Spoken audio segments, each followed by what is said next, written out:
자비와 긍휼의 하나님, 그리고 사랑의 하나님, 사방에 흩어져 세상 속에서 바쁘던 저희들 거룩한 아버지 성전에 불러 모아주시고 함께 일동무 헌신 예배를 보게 하시니 감사합니다.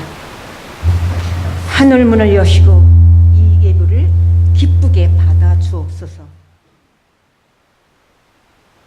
저희가 하나님 말씀대로 살지 못하고 교회와 사역자와 나라를 위해 열심히 기도하지 못했음을 회개하오니 용서하여 주시옵소서.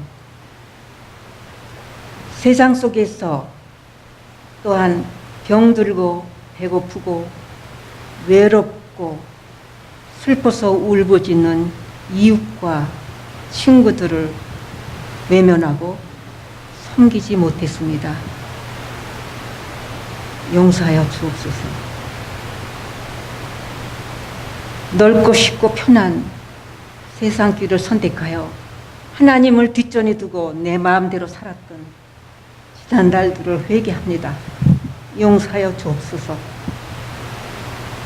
빛 대신 주님의 영광스러운 빛이 저희들을 삶에 들러져서 죄악된 길로 가지 않도록 주여 붙들어 주시옵소서.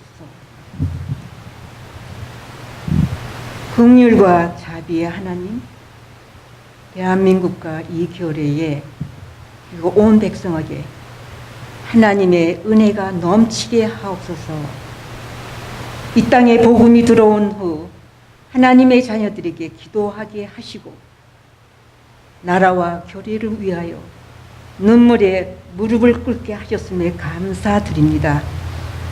하나님께서 정해주신 구역의 이 땅이 북쪽으로는 백두산에서 남쪽으로는 한라산에 이르기까지 한민족으로 살아야 할 이 땅이 아직도 남북으로 갈라져 있는 슬픔이 있습니다. 남과 북이 서로 다른 체제로 고통을 겪고 있는 이 민족을 긍휼히 여겨 주시옵소서. 분단과 6.25 사변의 비극으로 갈라진 이 강토에 하나님의 은혜로 하나 되는 축복을 내려 주시옵소서. 하나 되기를 원하시는 하나님, 남북 북미 회담이 있었으나 해결해야 할 문제들이 너무 많이 쌓여 있습니다. 위정자들에게 지혜를 주시고 나라와 민족을 사랑하는 마음 주시옵소서. 공산권에 있는 북쪽의 백성들에게 하나님의 자비가 나타나게 하옵소서. 얼어붙은 강토에 주 예수님의 보혈이 적셔지고 그들의 가슴에 그리스도의 은혜가 임하여 하나님께로 돌아와 통일되게 하옵소서. 지구상에서 유일하게 폐쇄되어 있는 북쪽의 땅을 열어 주시옵소서. 한반도의 핵 위기가 평화적으로 해결되게 하시며 평화 통일을 이루시고 영광 받으시옵소서. 흩어져 있는 이산 가족을 다시 만날 수 있도록 도와주시옵소서. 우리는 이 땅에서 일어난 전쟁이 얼마나 참혹한 결과를 가져왔는지 잘 알고 있습니다. 온 백성이 더욱 하나님을 믿고 의지함으로 믿음으로 하나 되게 하옵소서. 예수님 이름으로 기도합니다. 우리 모두는 시간과 장소의 영향 속에서 탄생하고 그 영향을 받고 성장해서 우리처럼 되고 있습니다. 다시 말씀드리면 그러한 장소와 시간의 제약은 그 자체가를 우리는 역사라고 말하고 있습니다. 기독교는 성서종교라고도 합니다. 즉 이 고전적인 문서를 어떻게 읽고 이해하는가에 따라서 지금 기독교에는 많은 파의 그 종파들이 있습니다. 저는 오늘 아마 제가 이해하는 이 성서, 기독교가 근거를 둔 이 성서 이해는 저는 아마 여러분들에게 좀 불편한 그러한 내용을 말씀드릴 수도 있습니다. 여러분들 이해하면서 들어주시길 바랍니다.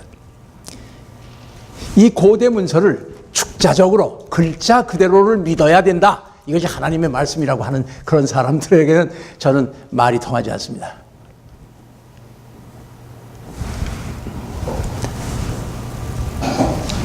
이 성서는 여러분이 잘 아시는 대로 여러 가지의 책이 하나로 묶여졌습니다.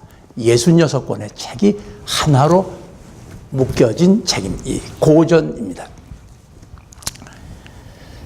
그래서 그 안에 있는 모든 사건의 묘사는 그것이 쓰여진 시대와 장소에서의 복합적인 그 문제 해결을 어떻게 그 당시의 사람들이 해냈는가를, 그런데 그 사람들의 그 문제를 해결하는 그 방도는 자기 스스로 한 것이 아니라 이 성서에서는 하나님이라고 부르는 그 말로 표현할 수 없는 그 우리를 감싸는 그 정신, 그걸 뭐 영혼이라고도 부르고 뭐 여러 가지 말로도 정신, 저는 정신이라는 말로 쓰겠습니다. 그걸 라틴 말로는 누먼이라고 하는데, 누먼 프레젠스. 그러한 그 하나님의 그 우리가 말로 설명할 수 없지만 그 정신에 사로잡혔을 때 일어나는 그 사건, 그 현상, 그러한 측면에서 문제 해결을 고민하고 해서 기록된 이야기들입니다. 그러니까 그 당시에 가장 잘 이해된 언어를 사용했고, 그 당시에 가장 잘 이해되었던 개념을 사용해서 표현을 했습니다. 그러니 오늘 3000년 후 아니면 2000년 후에 전혀 다른 시대 환경 속에서 사는 사람들에게 이 성경에 써여 있는 그 내용들을 글자 그대로 믿어야 된다라고 하는 것은, 그것은 하나님의 그 시대를 초월한 그 하나님, 우리들이 부르는 하나님, 그 누먼, 말로 표현할 수 없는 그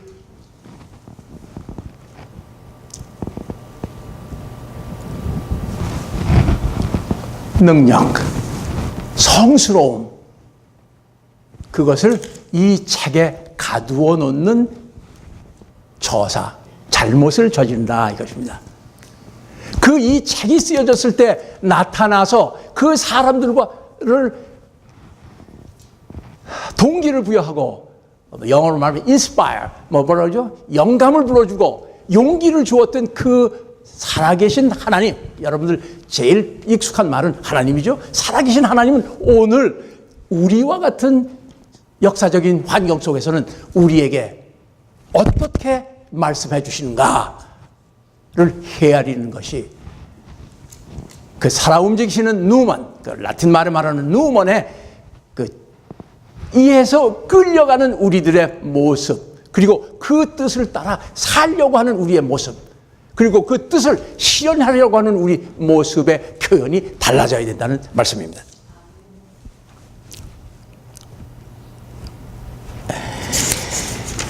제가 하나님의 속성을 보통 우리 성서에 기초하고 또 여러 역사적인 2000년 동안의 기독교 역사 속에서 하나님을 omnipresence, 무소부재시한 하나님이다. 지금 이 순간에 우리와 함께 계십니다. 여러분들이 잠자실 때도 그 속에 계시고 지금 공기와 같이 하나님은 계십니다. 저는 그거 믿습니다. 그런데 그 다음 또 이제 두 가지 개념인데, 그건 뭐냐면 omnipresence 다음에 뭐가 있냐면 omniscience, 모든 걸 다 아신다. omni라는 건 모든 것, conscience, 모든 것을 다 안다라고 하는 그 내용이 그 속에 있습니다. 그런데 나는 이것을 믿고 싶지 않습니다.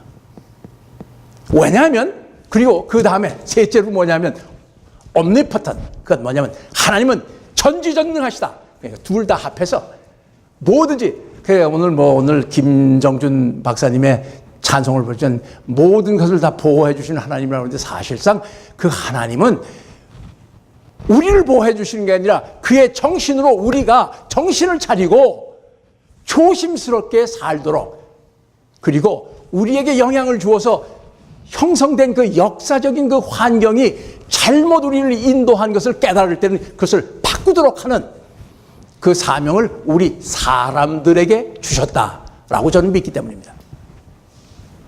하나님은 I think God is helpless.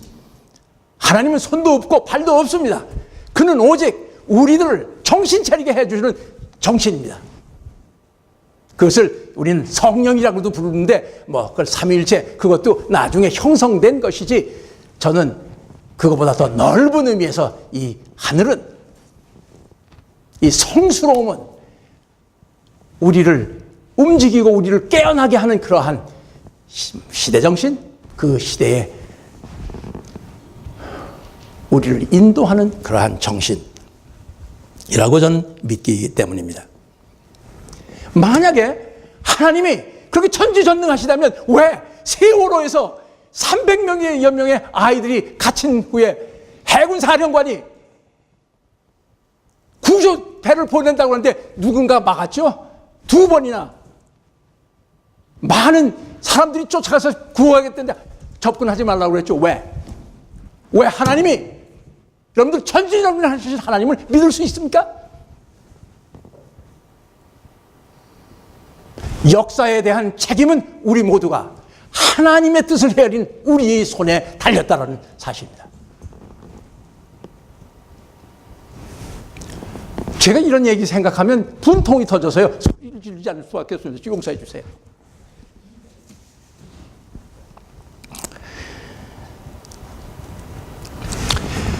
제가 미국에서 신학 공부를 시작했는데 66년에, 그 당시에 미국의 신학교는 96학점을 해야 졸업을 합니다. 96학점, 그러니까 한 과목에 4 semester hours, 한 과목에 4학점씩 하니까 한 학기에 4과목, 4, 4, 16, 16학점을 해야 1년에 32학점, 3년에 그것을 마치게 되어 있습니다. 그런데 제가 아무리 영어를 한국에서 원어를 읽었다고 해도, 아이고, 제가 4년에 겨우 나왔습니다. 신학학교에서. 그런데 저는 그 엄격한 그 신학교육에 저는 지금도 감사하고 있습니다. 겨우 나왔습니다, 정말. 4년에. 그런데 제가 그 신학교를 다닐 때 폴 틸릭, 발트 하는 저명한 역사적인 신학자들을 다 읽었지만, 또 읽게 요구가 되어서 다 공부를 했지만, 그 중에 그러한 모든 그 당시 시대적으로 그 기독교 신앙을 잘 설명하려고 했던 그 사람들의 노력에는 감사합니다만은, 사실상 그것이 오늘날 우리에게 적합한 기독교 설명이었냐? 그것에 대해서는 저는 회의를 가지고 있습니다. 그런데 그 중에 한 사람, 100여 년 전 독일에 있었던 루돌프 아터라고 하는 신학자며 종교학자의 영향에 대해서는 지금 이제 여러분들에게 말씀드린 바로 그 내용입니다. 그 사람이 다스 하일리게라고 하는, 그 독일 말로 하면 The idea of holy, 영어로 하면 그 거룩함에 대한 그 아이디어가 뭐냐?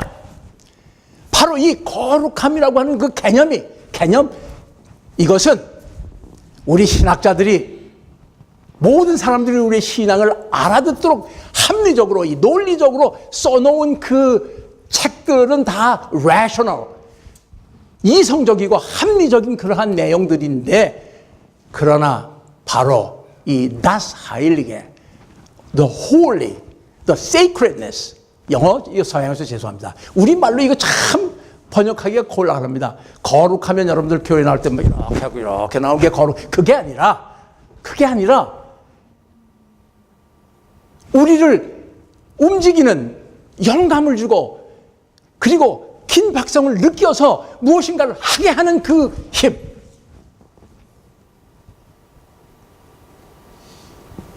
그것이 바로 das Heilige, the Holy, 다른 말로 말하면 the Sacredness 라고 하는 말로 표현을 했습니다. 그러니까 기독교뿐만 아니라 이 성서의 내용뿐만 아니라 모든 종교는 그 면에서 똑같은 현상으로 움직여진다. 제가 한국에서 철학과를 다니고 무슨 대학에서 뭐 여러분 잘 아시는 대학에서 하는데 전부 서양적만 했어요.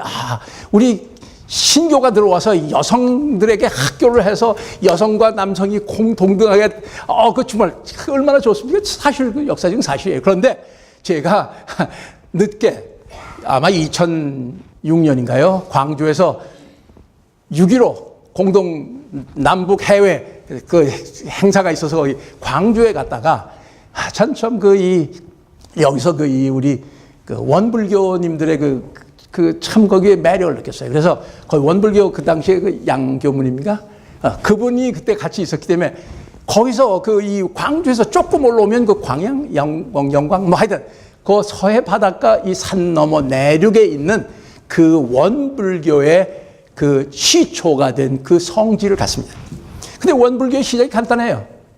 그 원불교를 시작하신 분이 하루는 장터에를 나가기 위해서 산을 넘어가는 도중에 자기도 모르게 그 뭐라고 이제 신에 잡혔다고 그러나요?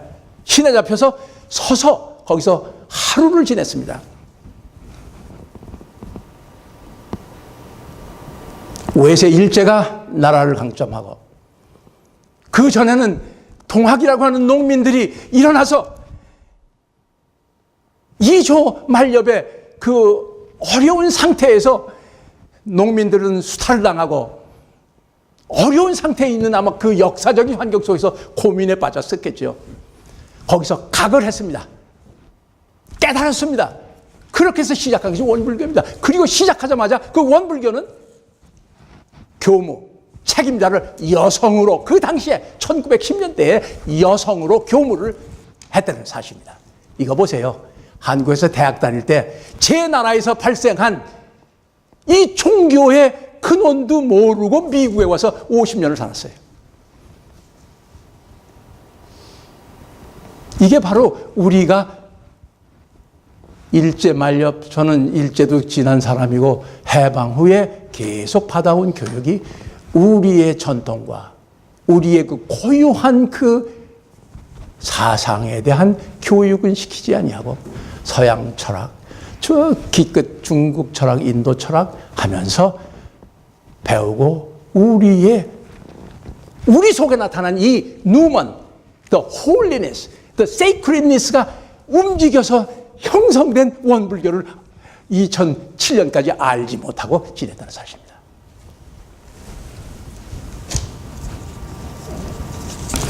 그래서 우리 종교는 이 종교의 이러한 현상, 우리가 경험하고 체험하는 이 현상은 말로 다 표현할 수 없는 그러한 내용이 숨겨졌다라고 하는 사실입니다. 그것이 루돌프 어터의 Das Heilige라고 하는 The Idea, 영어로는 Idea of Holy라고 하는 그 책에서 서술하고 있는 그 영향을 제가 제일 많이 받았다는 말씀입니다. 그래서 시대를 초월해서 그 당시에 1910년대 그분은 이름을 잊어버렸는데 그 산 넘어서 장터에 가다가 그 집에서 하루를 거기 서서 있다가 깨어나서 각을 한 그 원불교의 시초나 오늘 이 글을 쓴 에스겔이라고 하는 사람이나 똑같은 그 정신에 의하여 움직임을 받았고 영감을 받았고 그렇게 돼서 이러한 문건이 생겨났다라고 사실입니다. 그러니까 여러분들 오늘 내가 이 교회를 나오는 이유도 뭐 김기대 목사한테 부탁도 안 했는데 에베소 2장을 오늘 바로 그 내용입니다. 그리고 이제 나중에 제가 말씀드린 고린도 후서 5장 후에 가서 읽으시면 또 비슷한 내용이 나는데 그건 나중에 말씀드리겠습니다. 그래서 예를 들어서 신학이나 교리는 레셔널한 언어로 다른 사람들이 납득하게 쓰여진 것이라고 생각하지만 바로 이 하나님 혹은 그 divine presence, sacredness와의 인간의 encounter, 만남이라고 하는 것은 non-rational, 말로 설명할 수 없는 그 경지가 있다라고 하는 사실입니다. 그러니까 우리들이 교회 나올 때 그 교리를 믿고 나오면 그건 조금 아직 그 교리가 어떻게 돼서 생겨나왔는가 하는 그 저변, 그 당시 그 사람들의 그 말로 표현할 수 없는 그 신적인 존재와의 만남 속에서 무슨 일이 일어났기 때문에 이러한 표현이 있게 되었나를 이해하는 것.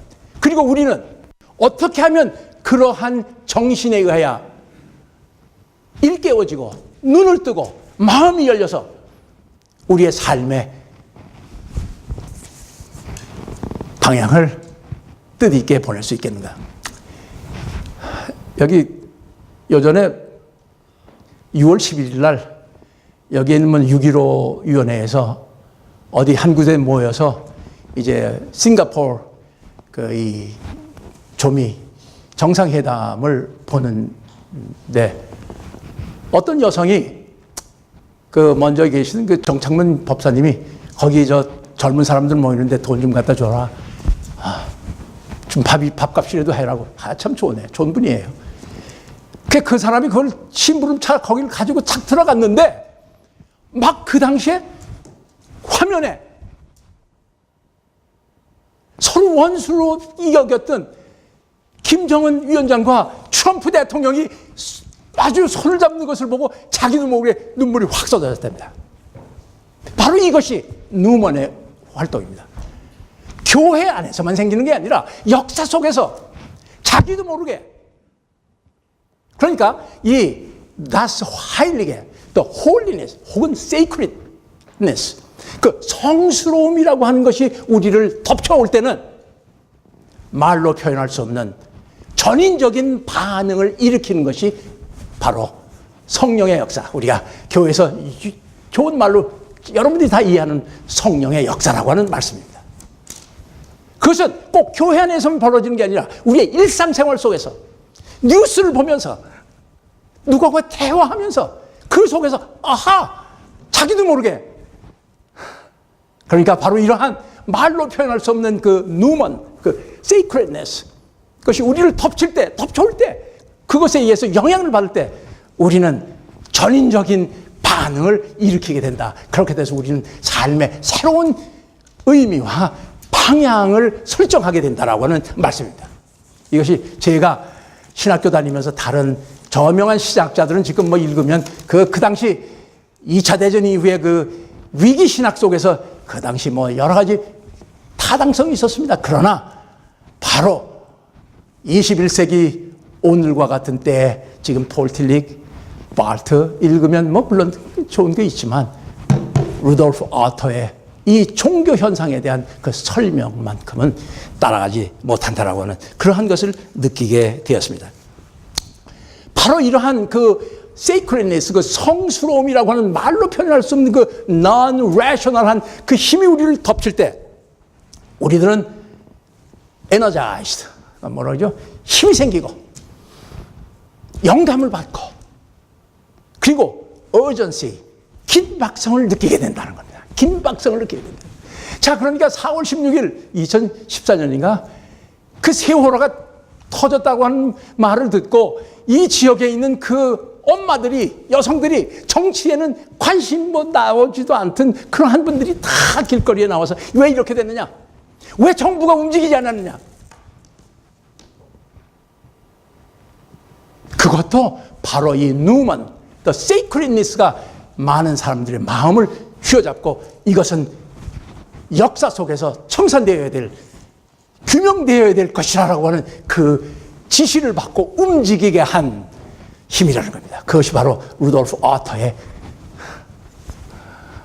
Das Heilige에서 나오는, 죄송합니다. 제가 뭐 신학 강좌를 하는 것 같아서 죄송합니다. 그러나 우리가 이 성경 말씀을 바로 이해하기 위해서는 최소한도 이러한 저의 신학적인 기독교 신앙 이해의 단면을 여러분들과 더불어 나누지 않을 수밖에 없었다. 그래서 제가 이 말씀을 드리는 것입니다. 이러한 측면에서 오늘 에스겔 37장을 저희들이 이거 벌써 12시간 넘었네. 끝나는 시간 아닙니까? 벌써. 네, 시간. 네. 에스겔 13장 37장을 읽으시면 바로 여러분들 다 이해하실 줄 압니다. 이걸 글자 그대로 보면 이야, 하나님 능력이 케이스가 굉장히 다 마른 뼈들이 다 해서 뭐 살이 붙고 막 후 하니까 뭐 사람이 이것은 메타포입니다. 메타포. 은유적인 발표입니다. 말로 표현할 수 없는 것. 애굽에서 종살이하던 소위 하나님의 선택을 받았다고 하는 히브리 백성들이 하나님이 약속된 가나안 땅을 들어올 때 얼마나 많은 사람을 사실 죽였습니까? 사실 나는 구약을 읽으면서도요, 참 이 히브리 백성, 지금 이스라엘, 고백하기는 창세기 1장에 모든 사람은 하나님의 형상을 따라 지음을 받았다. 고백을 해놓고 그 땅을 정복할 때 많은 사람 죽였고 3,000년 동안 오늘까지도 팔레스타인에 미국의 무기를 가지고 아시죠?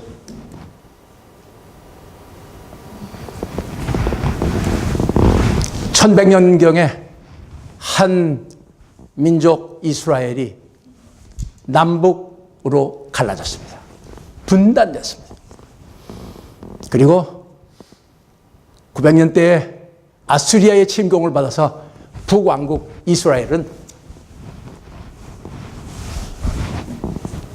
포로를 잡혔습니다. 그 다음에 이제 590년경에 남왕국 유다마저도 바빌로니아 왕국의 침공을 받고 왕과 그 지배 계급들이 다 잡혀서 지금 유프라데스 타이그리스 강 그 계곡으로 바빌로니아로 포로로 갔습니다.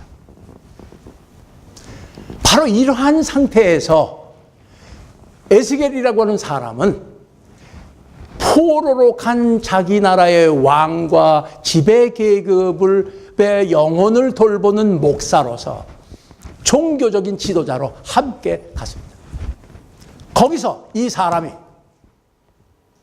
포로 생활을 하는 소위 하나님의 선택을 받았다고 하는 그 사람들의 행실과 그 사람들의 살아남으려고 하는 그 발버둥이를 보고 마치 하나님의 선택된 백성이 개인주의, 자기 살 궁리만 하여 뛰어다니는 모습 속에서 모든 사람의 모습을 마치 마른 뼈다귀를 보는 것과 같았다라고 하는 말입니다.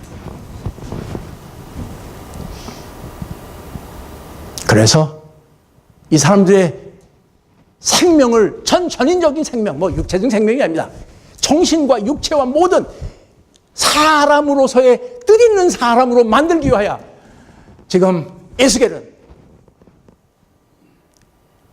이 말할 수 없는 the holiness, the sacredness, 그 성스러움, 야훼 하나님의 힘을 힘입어서 이 사람들에게 정신을 차리게 하고 다시 사람다운 사람이 되고 개인주의, 나는 어떻게 하면 살아남을까? 여러분들 그거 한번 생각해 보세요. 일제 때 자, 같은 동족이 일본 외놈들의 경찰 사찰계 형사가 되면 어떻게 됩니까?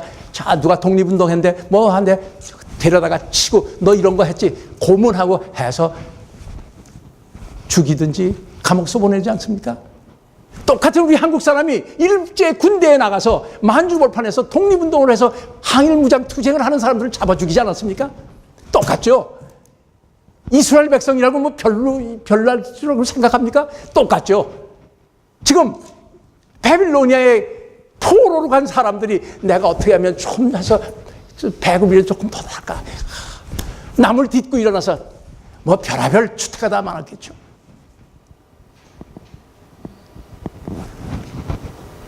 하나님의 계시를 받은 그 힘에 의하여 정신이 들어있던 이 한 사람 에스겔은 그러한 모습이 마치 마른 뼈다귀들로 보였다라고 하는 것입니다.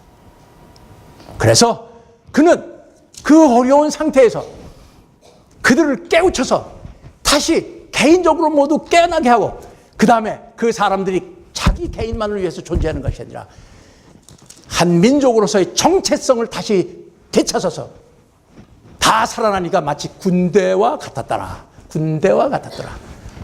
한 개인주의에 매몰돼서 내가 어떻게 살아남을까 하고 하는 그 사람들이 이제는 우리라고 하는 그 우리가 어떻게 살아남을 수 있을 것인가 함께 고민하는 공동체로 발전했다는 겁니다. 여러분들 제가 이거 아마 녹음이 되는지 모르겠는데 양해해 들어주세요. 제가 이 교회를 나오는 이유가 있습니다. 제가 감리교 목사인데요. 지금 이민교회에 가면 사실상 앉아서 들을 수가 없어요. 뭐냐? 하나님이 꼭 me and God and me. 하나님한테 신앙으로 이렇게 하면 모든 어려움이 다 없어진대요. 그리고 축복 주신대요. My goodness. 천만에요. 제가요 4, 5년 전인가 한 7, 8년 전에 바로 이 코리아타운에 있는 그걸 뭐라 그러죠? 웨스턴과 올림픽에 있는 그걸 우리말 뭐 있지? 거창한 말이지. 코리아 네, 그거 있죠. 거기 가면 2층에 그 음식점이 있습니다. 푸드코트가 있습니다. 갤러리야. 네. 그 푸드코트에 가서 이제 점심을 이렇게 먹는데 어떤 요만큼 체리인데 국밥을 파시는 한 50여 세 되는 여성이 국밥을 파는 데 가서 국을 사 먹고 제가 그 그릇을 갖다 주면서 대단히 죄송한데 자매님 지금 이 공간을 이용하였는데 이 한 달에 월세가 어느 정도 됩니까? 그러니까 그 자매님이 10,000불 조금 더 내야 됩니다. 우리 목사님들 이거 알고 있어요? 자, 국밥을 얼마를 팔아서 10,000불 집세를 냅니까? 그런데 하나님 믿고 열심히만 기도하면 하나님께서 모든 일을 다 해결해 줍니다. 그리고 우리는 경제에 대해서는 말하지 않는다? 경제 체제에 대해서? 여러분들 제가 어떤 하나님의 영향을 받고 이런 설교를 하는지 아시겠죠? 우리는 우리를 길러주고 우리에게 혜택을 준 그 사회와 그 국가의 정책에 따라서 우리의 삶이 결정된다고 하는 겁니다. 그것이 우리가 살아남기 어려운 정도로 시장 경제가 자본가에 치중된다고 한다면 지금 많은 사람들이 어려움을 당하지 않을 수밖에 없다는 사실입니다. 그런데 기도만 하고 하나님을 믿으면 모든 문제가 해결된다고 하는 이런 심플리스틱한 아주 단순한 그리고 나이브한 순진한 이러한 설교를 듣고 도저히 견딜 수가 없어서 사실 평화교회를 나옵니다. 여기서는 우리 김기대는 그런 허튼 소리는 안 하거든요. 제가 오늘 이게 설교가 아니라 제 마음의 심장에 있는 걸 그냥 터놓습니다. 자, 끝으로. 제가 1955년, 56년 1월 달에 전쟁이 끝나고 우리 어머님이, 우리 아버지는 52년에 돌아가시고 우리 어머님이 아주 몸이 약했는데 그 당시에 부흥사 둘이 있었습니다. 한 사람은 장로교 부흥사 박태준인가? 그 사람은 서울운동장 거기 가면 천말 쳐놓고 불 봐라 그럼 그거 하면 병이 낫는다 그런데 이제 우리 어머님이 너무 약하시고 원래 약한데 그러니까 거기 가서 제가 밤에 가서 모시고 그러는데 한 번은 1월 아마 20일경인데 우리가 익선도에 살았는데 낙원동 거기 하루 온종일 뒤늦게 비가 오다가 밤에 해가 떨어지니까 이게 쫙 얼었잖아요. 그래서 우리 어머님이 수표교교회에 우리가 그때 수표교교회를 나갔는데 부흥회가 있는데 가신대요. 나운몽 장로라고 하는 감리교 장로가 하는 부흥회인데 그러니 홀어머니가 맏아들이 어떻게 해요? 모시고 그 미끄러운데 같이 해서 낙원동으로 종로 2가로 해서 수표다리를 건너서 그 빨간 벽돌집에 갔죠. 거기는 이 위에 2층이 이렇게 발코니가 되어 있습니다. 3면이. 그리고 서양식으로 이 플로어도 이렇게 지었습니다. 민트하게. 그래서 저는 난 굿이나 보고 떡이나 먹겠다. 그리고 저 발코니 뒤에 가서 딱 앉아서 있는데 웬걸요? 이 빼짝 마른 나운몽이라고 하는 장로가 이 에스겔 37장을 읽고 설교를 하는데 제가 누먼, I was awakened by the presence of the numan, the sacredness. 구경하러 갔던 나는 그 보세요. 아버지 돌아가셨죠. 우리 할아버지가 해놨던 집 다 불에 타서 없어졌죠. 뭐 등등 어려운 속에서 할아버지에 의존해서 살던 그 고민, 그 아픔, 그 속에서 교회는 다니긴 다니는데 이게 뭔가 하든 내 스스로가 하나가 아니라 찢어진 분열된 나의 내 모습을 거기서 발견하게 됐습니다. 나야말로 I am one of those dry bones. 근데 그 사람이 설교를 하는데요. 이 창을 이렇게 치고 하여 이렇게 설교를 하는데 우리 민족이 하나님의 뜻을 어기고 따라 움직여 살지 못한 죄로 우리는 이렇게 분열돼서 남북이 분열됐고 우리는 말할 수 없는 비극적인 전쟁을 겪었다 하는데 제가 거기서 꼬그라졌습니다. 예수 믿어 나 구원받아 그 말이 아니에요. 역사적인 부름. 이 속에서는 뭘 할 거냐? 예수 구세주를 믿습니까? 그러면 구원받았습니다. bullshit. 그 캠퍼스 크루세이드 포 미니스트리 그 사람들 대학생들 와서 참 그 위기에 말이야. 야, 너 저지 예수를 그리스도로 고백해. 그럼 넌 구원받았대. 참 이런 종교가 있습니까? 이 목사가 이런 얘기하니까 여러분들 저 윤길사님 무슨 소리 저렇게 하나 그런데 그게 아니죠. 바로 역사를 움직이는 그 힘, 말로 표현할 수 없는 그 영, 그것에 의하여 부름을 받고 내가 하나가 되고 분열됐던 내 자아가 하나가 되고 그리고 분열됐던 이웃과 하나가 되고 정체성을 회복하고 그렇게 돼서 나도 저런 설교자가 되어야 되겠다라고 하는 것 때문에 제가 내가 목사가 되어야 되겠다라는 결심을 그날 밤에 했습니다. 지금 아마 63년이 될 것 같습니다. 그리고 거기에서 마지막에 나오는 작대기들 갖다 놔라. 붙여라. 유다와 이스라엘, 이브라임 붙여라. 하나가 되게 하라. 한 민족이 왜 둘로 갈라졌느냐. 그리고 나는 이 희망, 절망 속에서 헤매던 이 포로 생활을 하는 이스라엘 백성들에게 정체성을 되찾고 공동체의 의식을 다시 살리고 개인은 one for all for one. 이게 우리 집단주의의 정신입니다. 한 사람은 모든 사람을 생각하고 모든 집단은 한 사람 매개 사람들을 돌보는 이 개인주의에서 공동체의 일원으로서의 책임 있는 그 깨달음. 그리고 갈라진 남북 이스라엘이 하나로 되는 희망을 불어넣어주는 이 에스겔의 37장.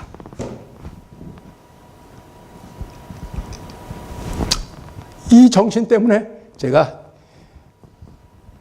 4.19를 거치고 그래서 신학교 이것도 한마디 하고 나겠습니다. 신학교를 나도 가겠다 그랬더니 우리 어머니가 좀 현명하신 분이고 또 그 당시 그 수표교회 목사님이 나중에 제 장인어른이 됐는데 하는 얘기가 뭐냐면 아니 요즘 전쟁 이후에 많은 사람들이 대학을 가는데 앞으로 목사가 되려면 대학에 가서 공부를 하고 그리고서 신학교 소명감이 있으면 그때 신학교를 가라. 그래서 제가 선택한 게 철학과입니다. 그리고 새벽 기도 열심히 다녔습니다. 그리고 4.19 4학년 대학원 1년 마치고 또 군대 33개월 다 했습니다. 저 병역 기피 안 했습니다. 그리고 돌아와서 대학원 2년째 마주 마치고 석사학위 받고 또 강의하고 강의도 하다 미국의 신학교 입학이 돼서 66년 8월 말에 왔습니다. 오늘까지 이 시간까지 이 에스겔 37장 에스겔을 통하여 일하신 그 하나님, 그 말로 표현할 수 없는 그 sacredness, 그 성스러움에 이끌려서, 그러니까 그러한 신앙의 표현은 그 시대에 따라서 달리 형성되어야 된다는 겁니다. 그 옛날에 그 글자에 매이면 안 된다. 그 살아계신 하나님은 오늘도 우리를 일깨워서 우리의 할 일이 뭐냐? 너희들이 나의 손과 발, 입과 귀가 눈이 돼서 잘못된 역사를 바른 방향으로 나가게 하는 나의 종들, 아들과 딸이 되어야 된다라고 하는 이 생각을 가지고 오늘 여러분 앞에서 제가 좀 이 갑갑했던 그 저의 좌절감을 이렇게 소리 질러서 토로했습니다. 들어주셔서 감사합니다.